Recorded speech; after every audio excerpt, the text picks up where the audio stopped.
사무엘상 1장입니다.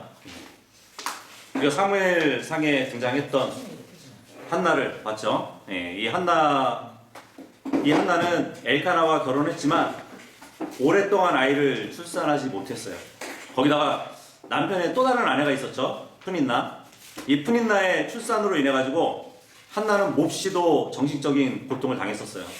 이렇게 한나가 아이를 얻지 못한 것은 그가 하나님 앞에서 죄를 범했기 때문이 아니라 한나를 향한 하나님의 크신 뜻이 있으셨기 때문이었어요. 이렇게 우리에게 하나님은 때로는 연단을 주시고 자신의 크신 뜻을 이루어 나가시는 분이에요. 그러니까 모든 고난이 다 죄의 결과라는 그렇게 생각하면 안 되는 것이에요. 모든 고난이 다 죄의 결과는 아니라는 것을 우리는 알아야 됩니다. 그래서 오늘 우리가 볼 말씀의 문맥을 정리하면 한나는 하나님이 주신 것을 하나님께 드리는 믿음을 가지고 있었다는 것이에요. 그리고 그런 믿음은 또 우리에게도 적용해야 할 교훈이라는 것입니다.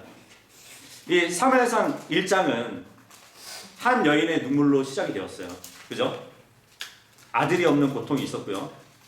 또 푸닌나의 조롱이 있었단 말이에요. 그 이유로 인해서 한나는 성막에서 눈물로 기도하면서 자신의 혼을 하나님께 쏟아 부었어요. 그리고 하나님이 응답을 하십니다. 1장 19절에 보면 주께서 그녀를 기억하셨더라 그래요.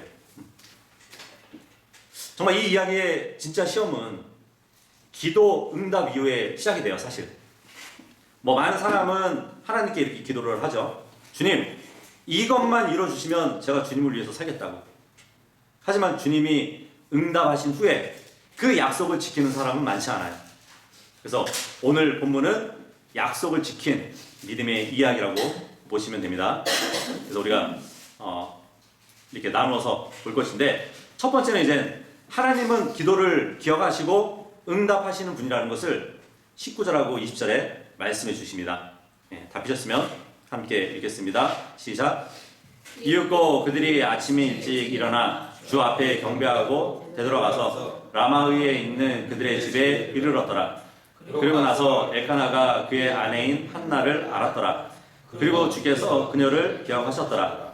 이러한 이유로 한나가 임신하고 나서 때가 바뀌었을 때 이러한 일이 있었으니 그녀가 아들을 낳고 그의 이름을 사무엘이라 부르며 말하기를 이는 내가 주께 그를 구하였기 때문이라 하였더라.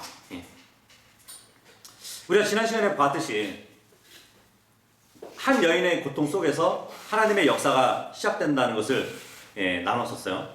그래서 이야기는 매우 개인적인 고통으로 시작을 했단 말이에요. 한나는 아이가 없었어요. 그리고 푸닌나는 그런 한나를 괴롭혔고요. 한나는 눈물로 기도를 했습니다. 그러니까 겉으로 보면 이것은 가정 문제잖아요. 그죠? 하지만 성경은 말씀해주고 있어요. 1장 5절에. 그러나 하나님께서는 그녀의 태를 닫으셨더라. 그러니까 이것은 우연이 아니라 하나님의 섭리라는 것이에요. 그러니까 성경에서 하나님은 종종 불가능한 그 상황에서 구속의 역사를 시작하시는 분이거든요. 예를 들어서 사라도 불임이었잖아요. 그죠? 사라도 불임이었는데 이삭을 낳게 하셨단 말이에요. 그리고 리브가도 불임이었는데 야곱을 낳게 하셨어요. 그죠? 그리고 라헬도 불임이었어요. 근데 라헬도 나중에 요셉을 낳게 하시고요. 그리고 이제 한나의 불임에서 사무엘을 낳게 하시는 것이에요. 근데 이들 모두는 이제 하나님은 인간의 약함 속에서 구속사의 임무를 일으키신다는 것이에요. 특히 이제 이 여자들의 불임은 처녀가 구속자 아들을 낳는 그 모형을 갖고 있는 사례들이라고 보시면 돼요. 불임인데 다 아들을 낳잖아요. 이것이 결국 어떤 모형이냐면 처녀가 아이를 낳는 마리아의 그 예표를 보여주는 거란 말이에요. 어쨌든 이 한나의 기도는 단순한 개인 기도가 아니었어요. 왜냐하면 한나는 이렇게 기도했잖아요. 1장 11절 보시면 만군의 주여 하면서 아들을 주시면 그를 주님께 드리겠습니다 그러거든요. 이 기도는 단순히 아이를 주세요 하는 기도가 아니었어요. 이것은 아이를 전적으로 주님께 드릴 나실인 헌신 기도였단 말이에요. 면도칼을 머리에 대지 않고 하나님께 평생 헌신하도록 아들을 드린다는 그 서원이었단 말이에요. 이 아이를 하나님께 드리겠습니다. 그렇게 기도를 한 것이에요. 이것은 개인적인 소원이 아니라 이스라엘을 위한 기도였어요. 판관으로 일으켜 세우셔가지고 이스라엘을 이끌 그 아들을 위한 기도였단 말이에요. 그래서 하나님은 이 기도를 통해서 이스라엘의 지도자를 준비하신 것이에요.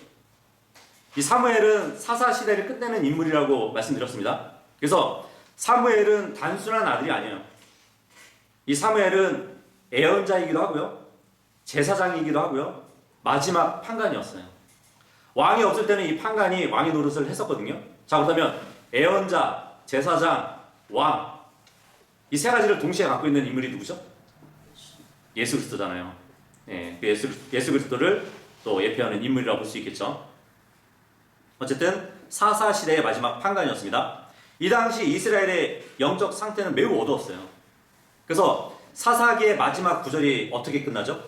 그 당시에는 이스라엘의 왕이 없었으니 각 사람마다 자기 자신의 두 눈에 오른 것을 행하였더라, 이러고 끝나요. 영적인 무질서 그대로 끝나버린단 말이에요. 그리고 하나님은 그 시대를 바꾸기 위한 한 아이를 준비하신단 말이에요. 그 아이가 바로 사무엘입니다. 이 사무엘은 이스라엘을 회개시키고요, 필리스티아를 물리치고 왕을 세우는 역할을 해요. 이렇게 사무엘은 사사 시대와 왕정 시대를 연결하는 인물이에요. 그래서 우리가 보는 이 사무엘상의 큰 흐름은 결국 왕의 이야기라고 보시면 되는 것이에요. 사무엘은 나중에 두 왕을 세우거든요. 첫 번째 왕은 사울이고 두 번째 왕은 다윗이에요. 그리고 다윗 왕조는 이제 결국 한 왕을 가리킵니다. 그 왕이 바로 나중에 오실 메시아, 예수 그리스도인 것이에요. 그래서 이 사무엘상 1장은 단순한 아이의 출생 이야기가 아니라 메시아 왕국 이야기의 시작점이라고 보시면 돼요. 한 여인의 눈물이 결국 사무엘을 낳고 다윗 왕국으로 이어지고 결국 메시아 왕국으로 이어지는 그 이야기란 말이에요. 그래서 하나님의 역사는 이렇게 흘러가는 것이에요. 이런 상황 속에서 본문은 이렇게 얘기합니다. 주께서 그녀를 기억하셨더라. 성경에서 이제 기억하다, 이 단어는 단순히 생각지도 않았다가 갑자기 막 생각나는 그런 의미가 아니에요. 늘 기억하고 계셨는데 이제 행동으로 응답하신다는 그 뜻이에요. 그래서 성경을 보면 이제 여러 인물들을 하나님이 기억하셨습니다. 창세기 8장 1절을 보잖아요. 그러면은 주님은 노아를 기억하셨다는 말이 나와요. 하나님께서 노아와 그와 함께 방주 안에 있던 각각의 생명체와 모든 가축들을 기억하셨더라. 이에 하나님께서 바람을 일으키시어 땅 위를 지나가게 하셨으니 물들이 잦아들었더라. 이 말씀이 있어요. 그러니까 하나님이 평상시에는 잊고 있다가 방주를 내가 떠나보냈지 이렇게 생각하신 것이 아니란 말이에요. 갑자기 노아를 생각한 것이 아니라 항상 마음속 깊이 새기고 있었다는 의미로 볼 수 있는 것이에요. 그러니까 하나님은 홍수가 계속되는 동안에도 방주 안의 생명들을 늘 잊지 않으시고 보호하셨다는 뜻이에요. 그리고 그들을 위해서 행하실 다음 단계 일까지 미리 생각하고 계셨다는 그러한 전체적인 의미가 하나님이 기억하셨다는 그 의미예요. 그리고 주님은 아브라함을 기억하셨죠. 창세기 19장 29절을 보면 하나님께서 아브라함을 기억하셔서 그 소돔을 뒤엎으시는 와중에도 룻을 내보냈다는 말씀이 있어요.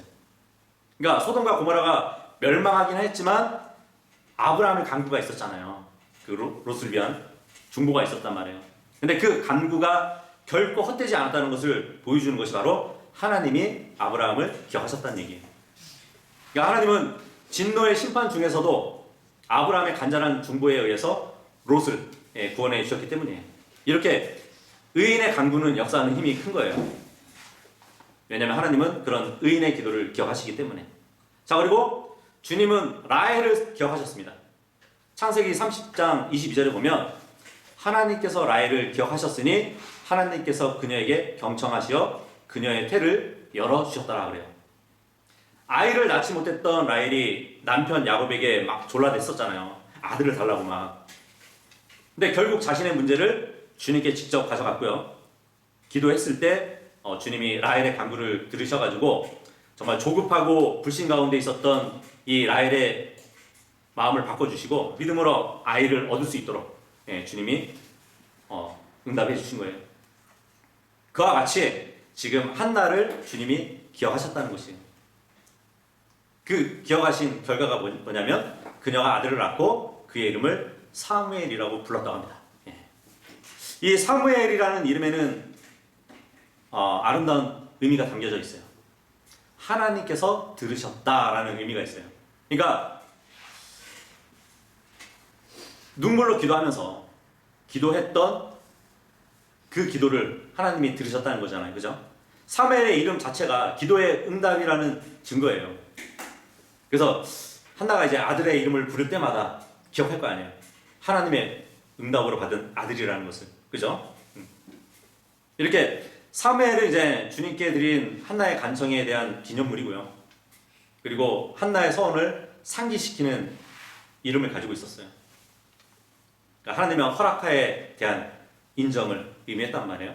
그래서 시간이 이 모든 것의 사실 여부를 드러낼 것인데, 특히 이제 사무엘이 어릴 때 이야기를 보면은 이제 자신이 하나님의 종이라는 것을 인식한 것에서 또 알 수 있어요. 이렇게 보면은 정말 하나님은 기도를 기억하시고 응답하시는 분이라는 것을 우리가 알 수 있는 것이에요. 자, 그리고 두 번째는 하나님이 주신 선물은 결국 누구 거냐면 하나님의 것이라는 것이에요. 21절에서 23절까지 시작. 그러자 그 남자 엘카나와 그의 온 집이 주께 매년 드리는 희생 제물과 그의 서원을 바치러 올라갔더라. 그러나 한나는 올라가지 아니하였더라. 이는 그녀가 그녀의 남편에게 말하기를 아이가 젖을 떼게 될 때까지는 제가 올라가지 아니하겠나이다. 그렇게 한 다음에 제가 그를 데려가서 그가 주 앞에 모습을 드러낼 수 있도록 하고 거기에 종신토록 거하게 하겠나이다 하였더라. 그러자 그녀의 남편인 엘카나가 그녀에게 말하기를 당신에게 보기 좋은 대로 하라. 당신이 그에게 젖을 떼게 할 때까지 머무르라. 오직 주께서 그분의 말씀을 확고히 하시기를 바라노라 하였더라. 그렇게 하여 그 여자가 더하면서 그가 젖을 뗄 때까지 그녀가 자신의 아들에게 젖을 물렸더라. 보니까 주님께 매년 드리는 희생 제물을 바치는 일이 있었대요. 이것을 일명 매년제라고 이렇게 불리거든요.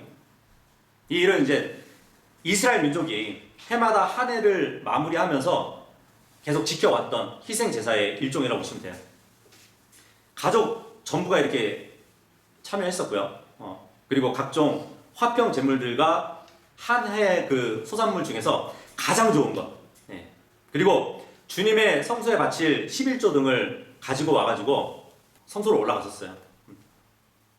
그리고 본문에 보니까 서원을 바치러 올라갔다 그러잖아요. 제물만 바쳤을 뿐만 아니라 이 서원제라는 것은 하나님의 앞에 제물을 드리면서 하나의 맹세를 하는 것이에요. 주님께서 나에게 이런 것을 달라고 서원을 효력을 가질 수 있도록 드리는 제사라고 보시면 되겠죠. 그러니까 이전에 한나도 자신이 아이를 바치겠다고 서원한 그 일도 서원 제도라고 보시면 돼요. 근데 사실 모세 율법에 따르잖아요. 비록 한나가 사무엘을 평생 하나님께 바치겠다고 서원했다 할지라도 이 서원의 결정은 남자한테 있었어요. 남편 엘카나가 그 서원을 무효화시킬 수 있었거든요. 민수기 30장 6절에서 8절에 보면은 남편이 아내의 서원에 책임 있는 존재이기 때문에 아내의 서원을 딱 들어보고 이건 실행하면 안 될 거야 하면은 그것을 취소시킬 수 있는 그 권한이 남편한테 있었단 말이에요. 그래서 그 서원을 실행할 것인가 하지 않을 것인가를 판단하고 결정할 수 있었단 말이에요. 근데 엘카나는 이 한나의 서원을 기꺼이 인정했다는 것이잖아요. 그죠? 그런 뜻에서 하나님께 서원제를 드리기로 한 것 같습니다. 모르겠어요. 이 13절에 보면은 한나가 서원 기도를 했을 때 마음속으로 기도하는 바람에 입술만 움직였다고, 음성은 들리지 않았다고 되어 있거든요. 그래서 남편이 그 내용을 듣지 못하고 그냥 오케이 했는지. 어쨌든 엘카나는 이제 매년 실로에 올라가서 희생 제물과 서원제를 드렸어요. 근데 이번에는 한나가 올라가지 않아요. 왜냐하면 이 아직 태어난 아이가 너무 어렵기 때문에. 그래서 아이가 젖을 떼게 될 때까지 올라가지 않는다고 이야기를 한 것이에요. 그러니까 사무엘을 하나님께 바치기로 서원한 한나는 그 서원을 신실하게 지킬 생각으로 하나님의 전에 올라가고 싶은 마음을 일단 자제하고, 뭐 고대 이스라엘에서 보면 보통 2~3살까지는 젖을 먹였거든요, 아이를. 그러니까 한나는 그 기간 동안에 사무엘을 품에 안고 키웠던 것이. 근데 중요한 사실이 있어요. 한나는 이 아이를 자기 것으로 생각하지 않았다는 것입니다. 왜냐하면 11절에 보면 제가 그의 생애의 모든 날 동안 그를 주께 드리겠나이다. 이것이 한나의 믿음이잖아요. 그러니까 어머니로서 사무엘을 단지 자식이 아니라 하나님께 드린 제물로 간주했던 것이에요.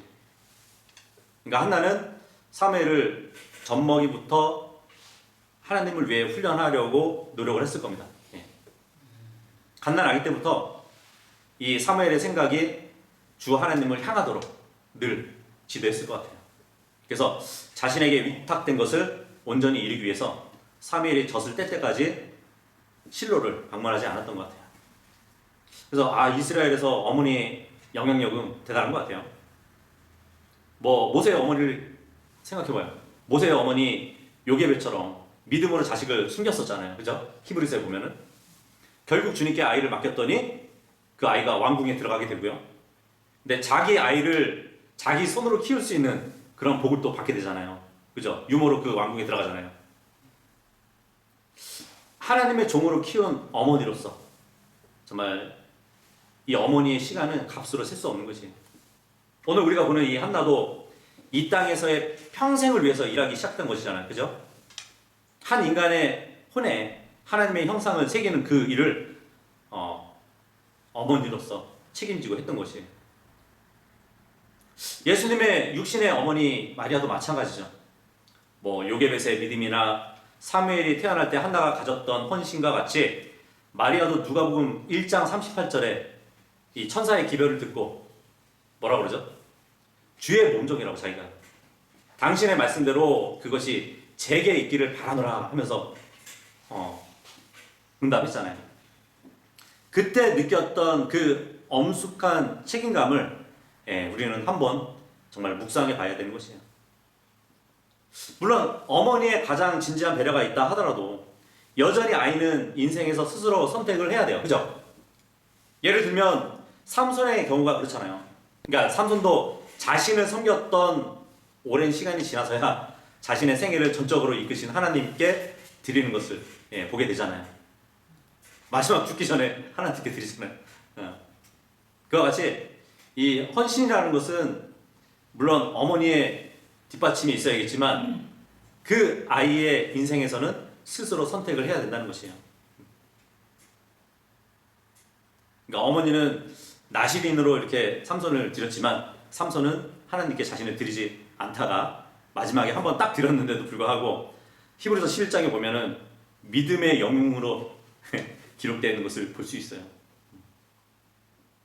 특히 이 사탄은 특별한 계획을 위해서 하나님의 도구로 쓰시기로 선택한 그러한 사람들을 방해하는 일도 하겠죠.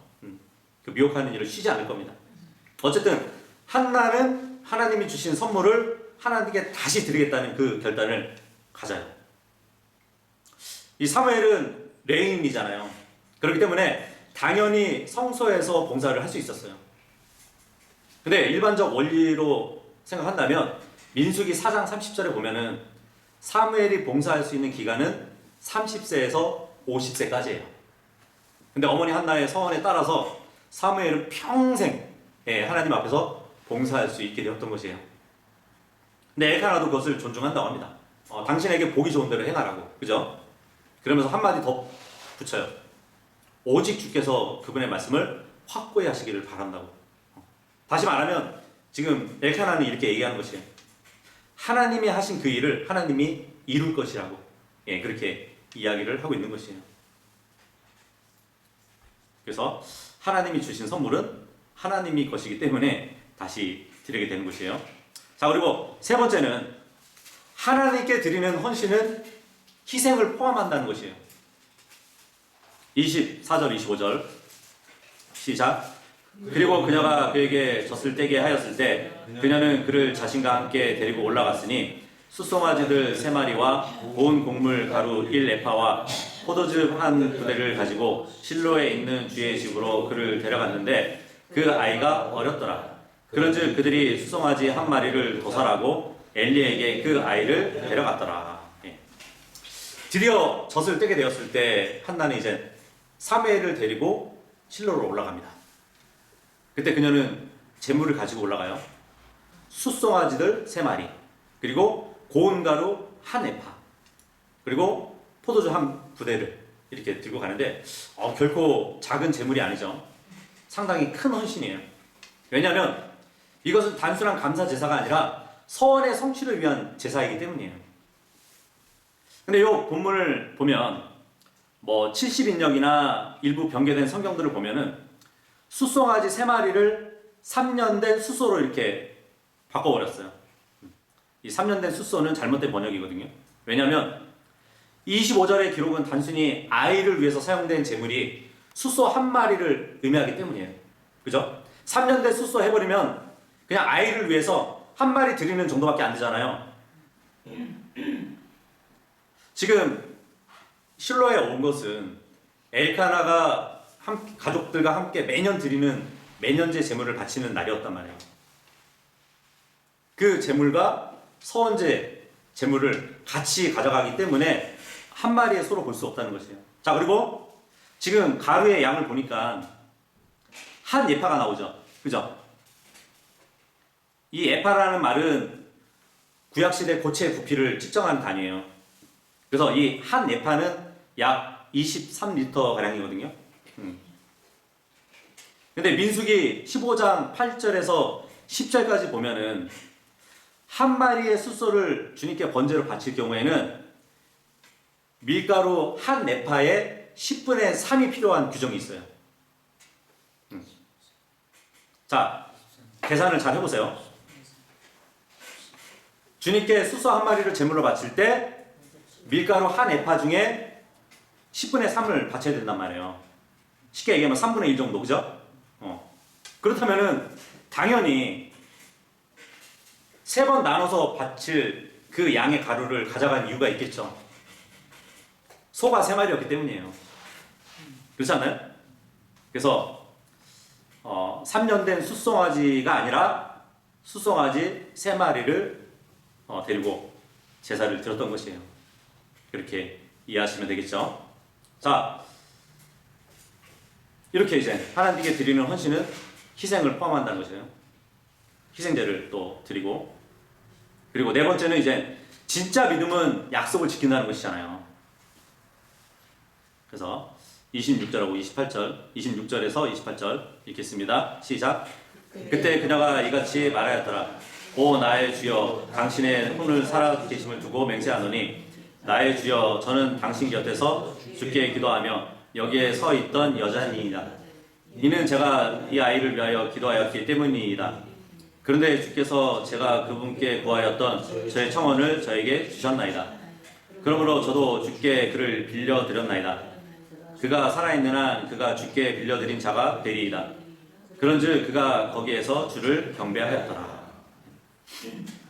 지금 한나는 엘리에게 말을 하고 있는 것이에요. 나의 주여, 당신의 혼이 살아계심을 두고 맹세한다. 이 이스라엘 백성들은 늘 맹세의 표현을 자주 썼었어요. 그러니까 무엇을 진실로 얘기했을 때는 뭘 두고 맹세를 했었단 말이에요. 지금 본문은 제사장에게 맹세하고 있잖아요. 그죠? 주께서 살아계심을 두고 맹세한다고. 그죠?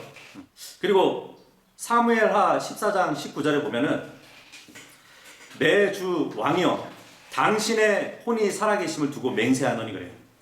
여기서는 왕을 두고 맹세해요. 그죠? 그리고 열왕기 하 2장 2절에 보면은 또 당신의 혼이 살아계심을 두고 맹세하노니 그런 표현을 쓰거든요. 여기서는 누굴 두고 맹세하냐면 애언자를 두고 맹세를 해요. 그래서 이러한 형식의 맹세를 보면 누구에게나 행했던 것이라고 볼 수 있겠죠. 하나님을 두고 맹세하기도 하고 왕을 두고 맹세하기도 하고 애언자를 두고도 맹세했단 말이에요. 그래서 자신이 지금 언급하는 그 말이 정말 진실되다고 하는, 진실하다고 하는 것을 강력히 호소하는 그 표현이 바로 무엇을 두고 맹세한다는 그 말이었단 말이에요. 물론 예수님은 이제 왕국에서는 어떠한 맹세도 하지 말라고 바꾸시지만, 또 이 맹세의 말은 주님을 비롯해서 사람의 상대에게 그대로 받아들여지기를 간절히 소원할 때 사용을 했던 것이에요. 그러면서 이어서 한나가 말을 합니다. 저는 여기에 서서 주께 기도하던 여자였다고. 그리고 선 자세로 기도를 드리는 것은 그 당시의 보편적인 습관이었어요. 오늘 오전에도 사람들이 거리에서 서서 기도하는 그런 내용을 봤었죠.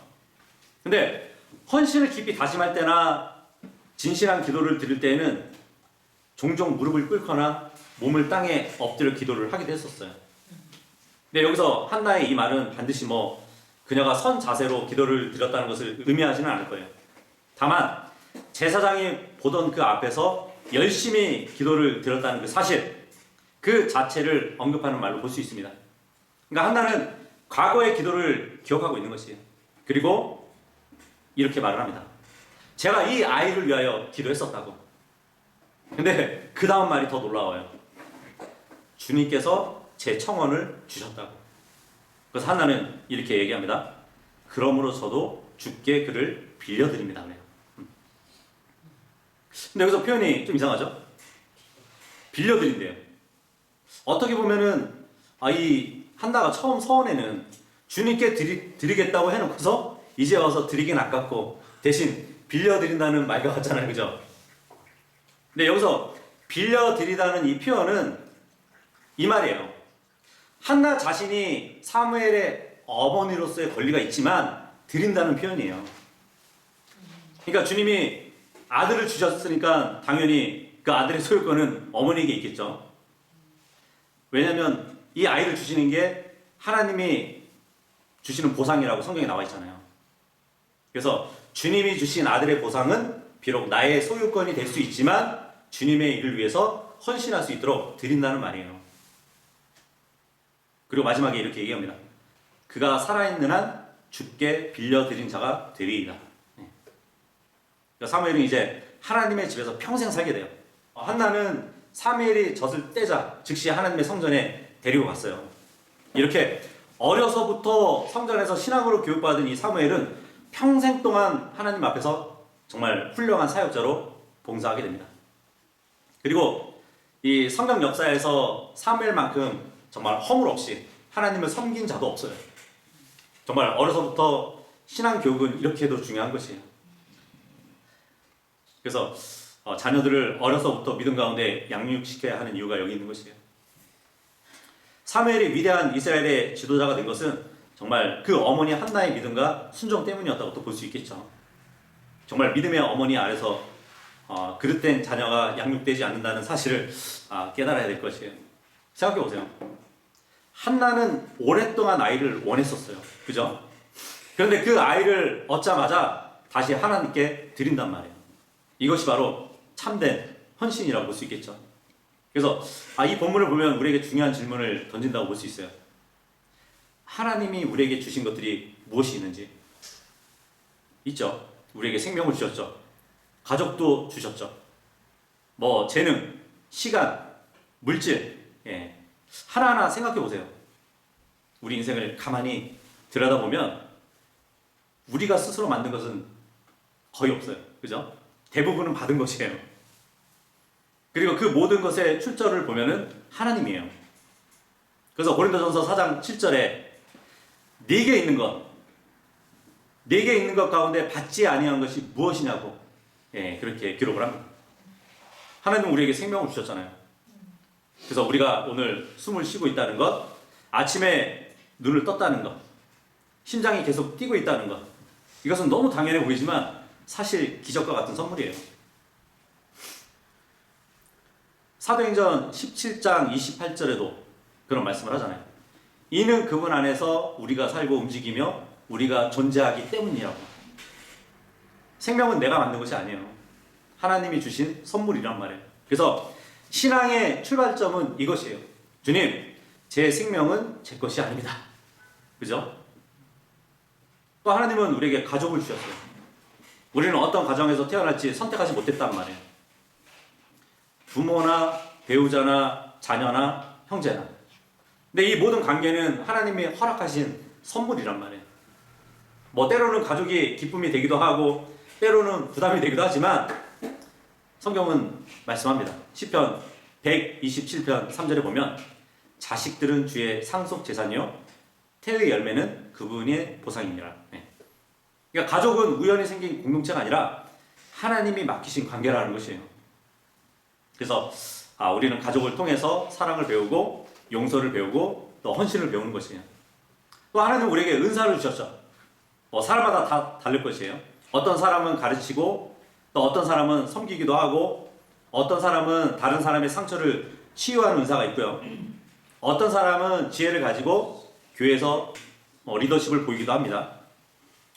근데 교회에서 발휘하는 이 은사는 자랑할 이유가 아니라 맡겨진 책임이에요. 그래서 베드로전서 4장 10절에 보면은 하나님의 다양한 은혜를 맡은 선한 청지기들로서 각인이 은사를 받은 대로 그처럼 서로를 그 은사로 섬기라고 하신 것이에요. 그러니까 은사는 나를 빛내라고 준 것이 아니라 하나님과 사람을 섬기라고 주신 거래요. 또 하나님은 우리에게 시간을 주셨죠. 우리 모두에게 공평하게 주어진 것이 바로 시간이에요. 하루 24시간 누구에게나 동일하단 말이에요. 근데 문제는 이것이에요. 시간은 다시 돌아오지 않는다는 거예요. 그래서 성경은 에베소서 5장 16절에 보면 시간을 사서 되찾으라고 그래요. 그러니까 시간은 그냥 흘려보내라고 주신 것이 아니라 하나님의 뜻을 위해 사용하라고 주신 거란 말이에요. 선물이에요. 또 하나님은 우리에게 물질도 허락하셨죠. 우리가 가진 모든 물질도 결국 하나님이 주신 거예요. 그래서 신명기 8장 18절에도 분명히 말합니다. 이는 너에게 부를 얻을 권능을 주시는 분이 그분이시기 때문이라고. 아무리 많은 물질을 소유하고 있어도 그 사람은 소유가 아니라 청지기일 뿐이에요. 그러니까 자기 재산을 축적하는 일이 아니라 사용하는 책임이 있는 사람이에요. 그래서 하나님은 우리에게 물질을 맡기셔가지고 아마 이렇게 질문을 하실 겁니다. 너는 그것을 어떻게 사용할 거냐고. 그죠? 그래서 우리 인생을 돌아보면 결국 이렇게 말할 수 있는 것이에요. 생명도 하나님이 주셨고 가족도 하나님이 주셨고 재능도 하나님이 주셨고 시간도 하나님이 주셨고 물질도 하나님이 주셨다고. 그래서 우리가 믿음의 사람이라면 정말 이렇게 고백을 해야 되는 것이에요. 욥처럼. 욥기 1장 21절에 보면 주께서 주셨으므로 또한 주께서 가져가셨나이다. 주의 이름이 찬양받으시기를 바라나이다. 예. 내가 있든지 없든지 주님은 찬양받으셔야 된대요. 그래서 우리의 인생은 내 것이 아니라 하나님께서 맡기신 선물이라는 것이에요. 그렇다면 우리는 살아가는 목적은 하나이겠죠. 주신 하나님을 위해 사는 것이잖아요. 그것이 바로 믿는 사람의 인생인 것이에요. 근데 많은 사람들은 하나님께 받은 것에는 기뻐하지만 하나님께 드리는 것에는 주저해요. 오늘 본문에 보니까 한나는 받은 것을 다시 하나님께 드렸어요. 한나는 사무엘을 하나님께 나실인으로 드렸습니다. 그러니까 자신이 하나님께 서원한 대로 즉시 약속을 지킨 거예요. 정말 어렵고 힘들게 얻은 아들이잖아요. 아깝기도 하고 사랑스러웠을 텐데 한나는 기꺼이 하나님과의 약속을 지켰던 것이에요. 그러니까 하나님과의 약속은 반드시 지켜야 되는 것이에요. 이렇게 진짜 믿음은 받는 믿음이 아니라 드리는 믿음이에요. 우리가 봤듯이 사무엘 1장은 눈물로 시작되었어요. 그러나 그 눈물은 기도가 되었고요. 그 기도는 응답이 되었고요. 그 응답은 헌신이 되었습니다. 그리고 하나님은 그 헌신을 통해서 이스라엘 역사에서 가장 중요한 지도자 중 한 명이 사무엘을 세우시는 것이에요. 근데 하나님은 지금도 그렇게 일하세요. 누군가의 기도, 누군가의 헌신, 누군가의 순종을 통해서 하나님의 역사를 이루신다는 얘기예요. 이 사무엘의 생애를 보잖아요. 그러면 초기 3년 동안은 이 어머니 한나에게 선한 것과 악한 것을 분별할 수 있는 것을 배우게 됩니다. 예. 그리고 어머니로서 사무엘의 생각을 창조주께 인도하려고 애를 쓰는 그런 것을 보게 돼요. 주님께 아들을 바치겠다는 그 서원을 실현시키고 한다는 자기를 완전히 부인하고 아들을 대제사장 엘리에게 맡겨가지고 하나님 집에서 봉사하는 훈련을 받게 했습니다. 그래서 이제 사무엘이 청년이 되잖아요. 이 청년 시절을 하나님의 예배에 봉헌된 성막에서 보내게 돼요. 근데 이 성막은 거룩함의 장소잖아요.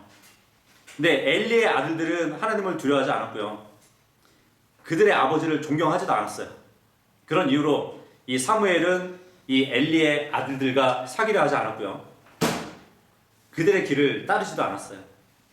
어쩌면 이 사무엘의 생애에 있어서 어머니에게 받은 이 어릴 때부터의 훈련은 그 하나님 앞에 가지고 있어야 할 어찌 보면 고결함, 그것을 고결함을 유지하게 해주었다고 또 볼 수도 있겠죠.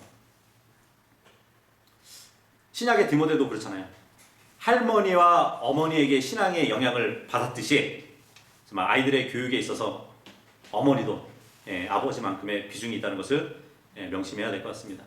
이렇게 오늘 사무엘상 1장은 이렇게 정리해서 말할 수 있는 것이 하나님은 우리의 고통 속에서도 일하신다는 것입니다. 그리고 하나님은 헌신된 기도를 통해서 역사하신다는 사실이에요. 이스라엘에게 있어서 하나님은 한 사람을 준비하셔가지고 시대를 바꿔버리십니다.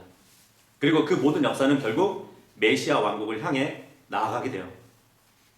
그래서 사무엘상 1장은 단순한 한 가정의 이야기가 아니라 하나님의 구속 역사가 시작되는 이야기라고 보시면 됩니다. 지금도 하나님의 구속의 역사는 우리를 통해서 연속적으로 이어가십니다. 오늘 교훈을 통해서 기도와 헌신, 그리고 주님이 사용하실 한 그리스도인으로서 전 생애를 주님의 영광을 위해서 살아갈 수 있는 모두가 될 수 있기를 바라겠습니다. 예.